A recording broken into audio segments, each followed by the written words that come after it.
ایک دفعہ حضرت عبداللہ بن عمر رضی اللہ مدینہ منورہ کے نوام میں نکلے۔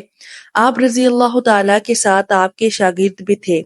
کھانے کا وقت ہوا تو شاگردوں نے کھانے کے لیے دسترخوان بچھایا۔ اتنے میں پاس سے ایک چرواہا گزرا اور اس نے سلام کیا۔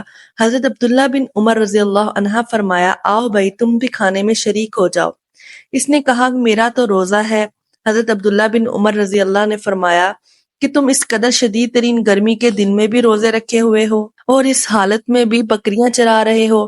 اس نے کہا باخدا میں ان ایام سے حصہ وصول کر رہا ہوں۔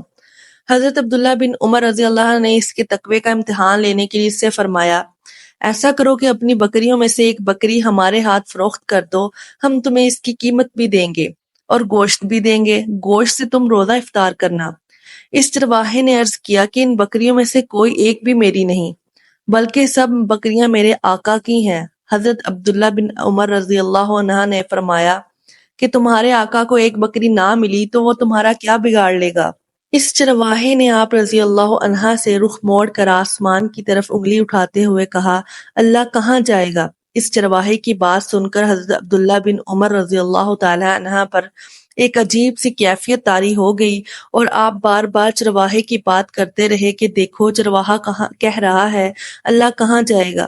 چنانچہ آپ رضی اللہ تعالی عنہ جب مدینہ منورہ سے واپس تشریف لائے تو آپ نے اس چرواہے کے آقا سے وہ ساری بکریاں اور چرواہے کو خرید لیا، پھر چرواہے کو آزاد کر کے ساری بکریاں اسے بخش دی۔